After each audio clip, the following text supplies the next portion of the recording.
our judges, Susan Lee, Garth Bishop, Garth Light, Laura Miller, Matthew Eno, and Raymond Savage. Competitors will have maximum 20 minutes to present. Immediately following the presentation, judges will be asking questions within 5 minutes. In the volunteer time for Chris and myself, I'll be giving time for some over there. No questions, comments, cell phones, or picture taking will be permitted in the audience at any time. The audience will only be permitted to applaud following the question and answer period. The audience is banned from any material that bears the name or symbol of the competing university. We ask the audience to exit the room immediately following the question and answer period. The clicker is right over here. You guys can begin over here.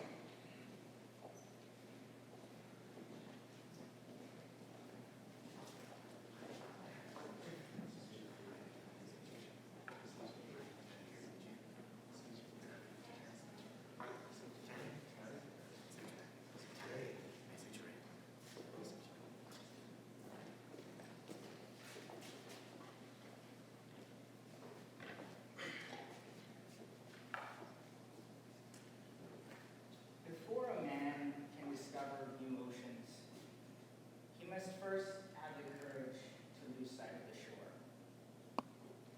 Your company is going through a lot of changes right now, and it needs to be able to adapt to a new environment.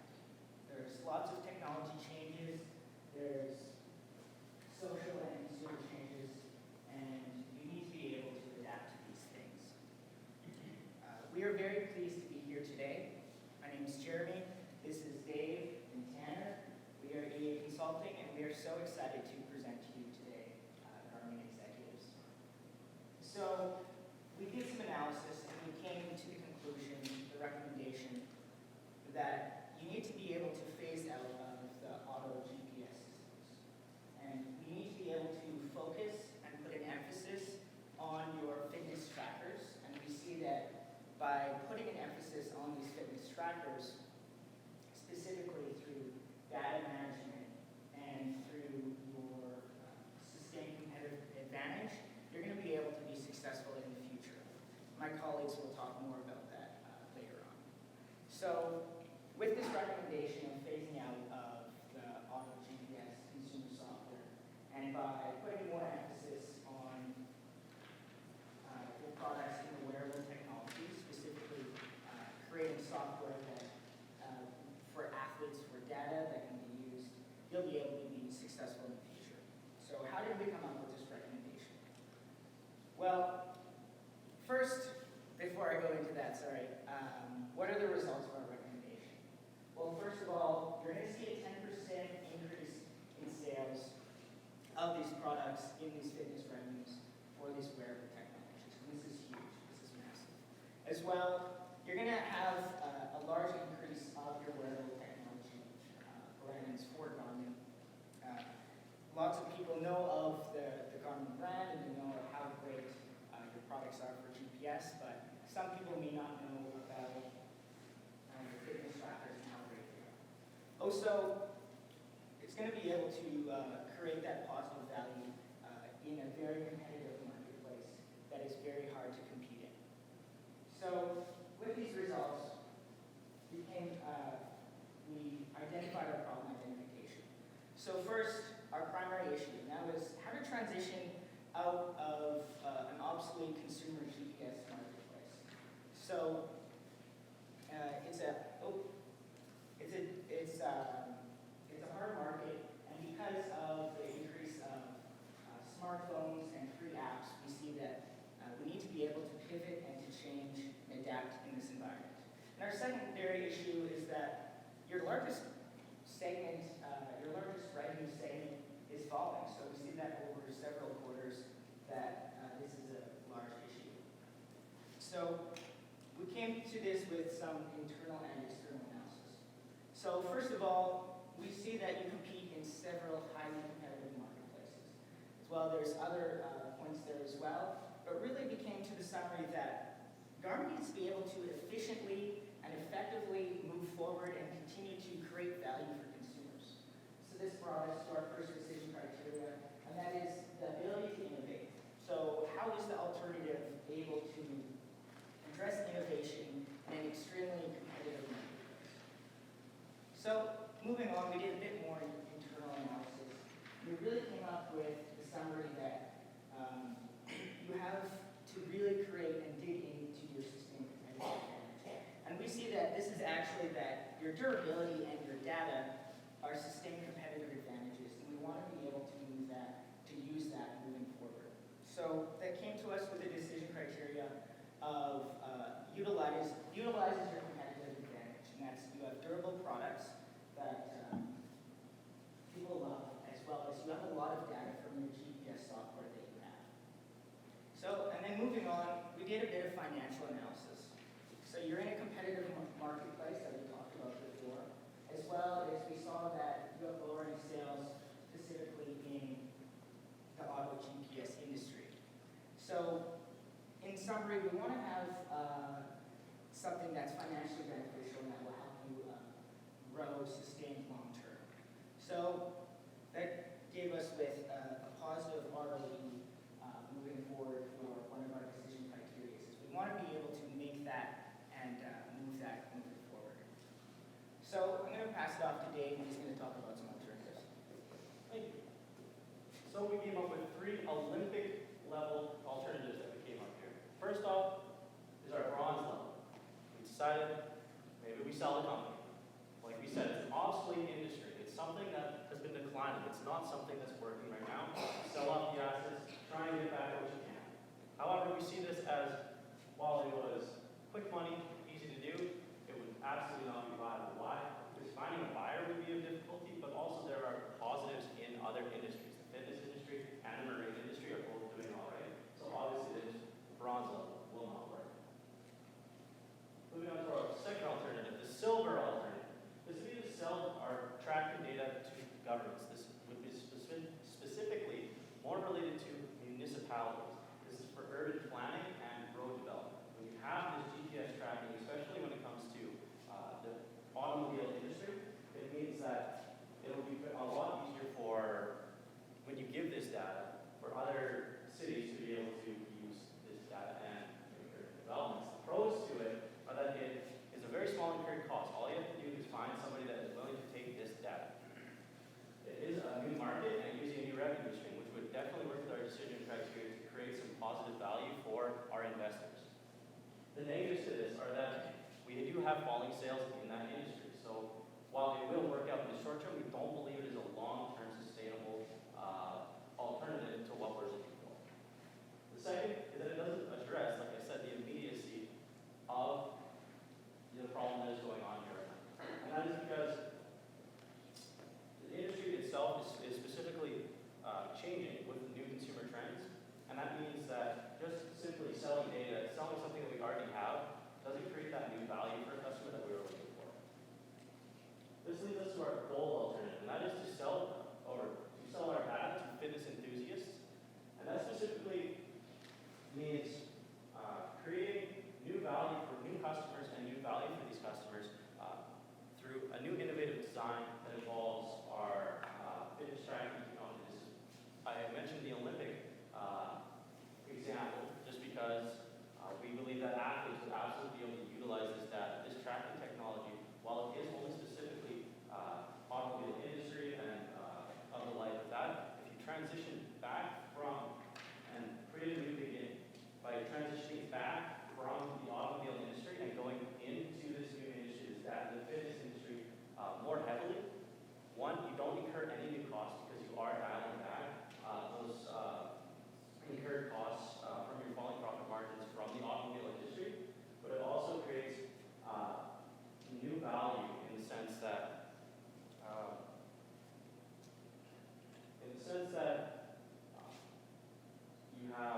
is Michael, but there's millions of people who strive to be just like Michael and buy the products that Michael is buying. So moving forward, after we looked at that consumer profile, we looked at our marketing plan. So someone like Michael is really digital media focused. So he's going to be on Facebook, he's going to be on YouTube, he's going to be on places like Snapchat as well. So what we want to do is we want to have sponsored video promotion on Facebook, really just to raise awareness of the Garmin fitness wearable trackers, as well as the benefits with the data collection that can really help in his competitive environment. Also, what we plan to do is we plan to make a commercial for someone like Michael. So we want to say compete against your best self, and it'll be a dramatic, really emotional ad that will show what this data analytics can do to make him perform his best and do the best that he possibly can. So after we have that marketing plan, we have our implementation. So I'm going to pass it off to Tanner to talk about that. Thank you so much, Jeremy. So behind me is just a quick kind of summary of the implementation, starting with the logistics. So as mentioned, we're planning on phasing out your automobile GPS system because frankly you're an obsolete market. And how that phasing out is going to work is as R&D is put into your fitness and athlete data and new products, slowly I'm going to use it kind of as a graph. Slowly it will be phasing out like this way. So we notice that you will still be selling a lot of automotive GPSs next year. So we don't want to lose those sales. So we're just going to reduce supply so it slowly tailors so that when we come up with our new products, it's replacing your current product right now so that it evens out and then you don't have to have any extra expenditures as far as advertising, as you can just take the advertising from the automotive and put it into the fitness. The other thing I wanted to touch on was we're not going to move factories or outsource anywhere. Right now you have 5 factories, 2 in the United States and 3 in Taiwan. Why I mention this is because the bulk of your research and development is in the States. We want to keep those close connections so that we're more able to communicate within Garmin. You're more able to communicate within Garmin and make sure that there's transparent communications as you are in a high-tech industry, and it is important that everyone's on the same page. Also, recently, if anyone's familiar with Toyota, they recently decided to build their new car manufacturing facility in Mexico, and President Trump tweeted at Toyota. I won't repeat the tweet, but the result of that tweet was Toyota's stock dropped $1.6 billion. So that's a big risk you need to take into consideration, especially if you want to leave the States. Up next is HR. I love HR. I believe that people are the future, no matter what technology you're in. So I want to touch on the HR kind of changes or adoptions that we suggest you make as far as you asked us to look into how you could change your current HR situations. The first one would be Mentor Mondays. So how this would work is right now you have your Taiwanese engineers talking to your US engineers in the morning and evenings as the time zones are a little bit different.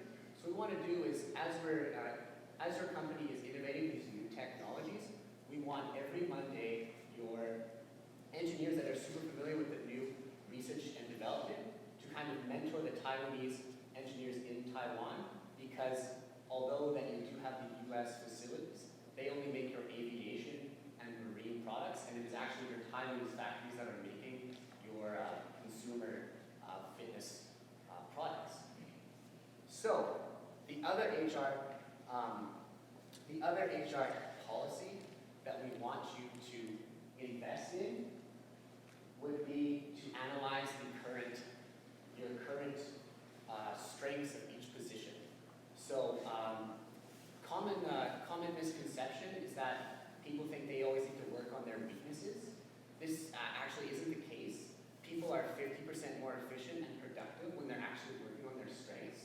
So I love ice cream, and if you gave everyone in this room a bowl of ice cream, I guarantee I'm going to be the first person that finished that bowl of ice cream every single time, right? But if you gave me a bowl of salad, I'm probably not going to finish first. So hypothetically, if we had an organization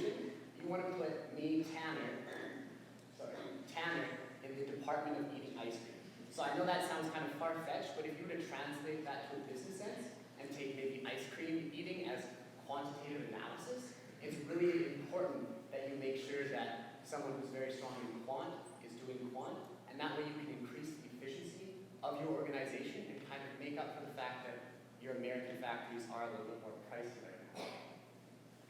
Jeremy talked about the marketing campaign. That's just to capitalize on the niche segmentation as well as just creating that plan.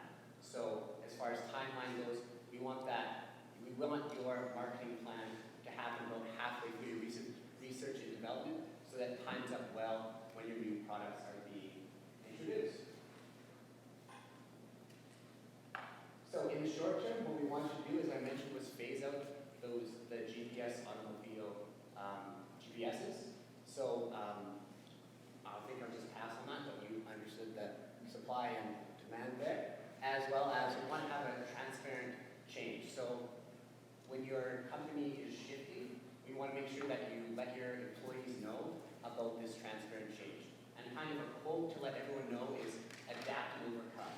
So right now, maybe you're in an obsolete industry, but you want to make sure that your employees know that you guys are going to be profitable and sustainable in the future. As well as the review of the human resources that I touched on before. The medium term would be to market those new updated products, as Jeremy talked about. And in the long term, we want you to make sort of efforts to shift to the shift from American markets, more of a Europe, Asia focus, as that is a big segment, as well as partnerships with national support centers to create more connections. We also looked into, in the long run, would be some risks as far as maybe if the fitness industry were to plateau somewhat.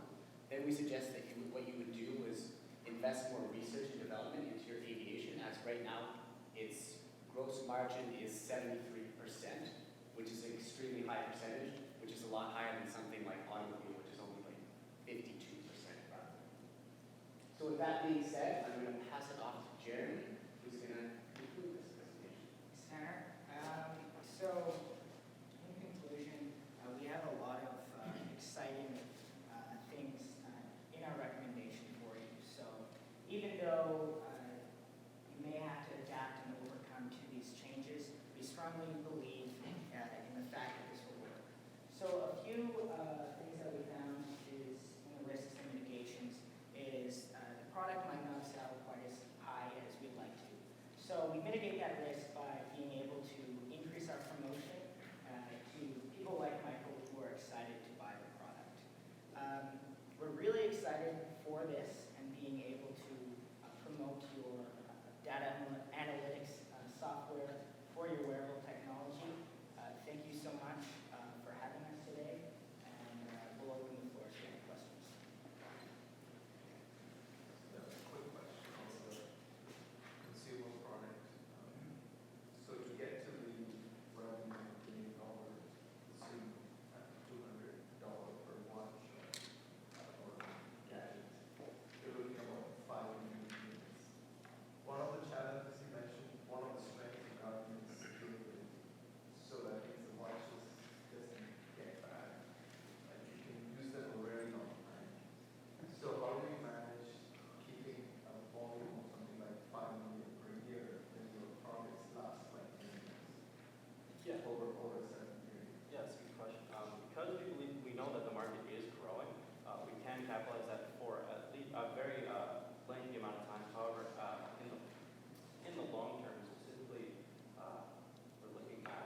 do you plan then, if you're focused on fitness trackers, to differentiate yourself in the market?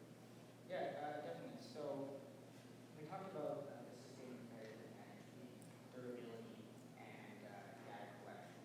So someone like Michael really puts an emphasis on durability. So an Apple Watch might be great for someone else, but there's a chance that the casing breaks and it's not quite as durable. Also, to find people like Michael, we have approximately about $17.5 million allocated to this market budget to show the value proposition of our fitness tracker. I don't know how much time we have, but this is an international business session.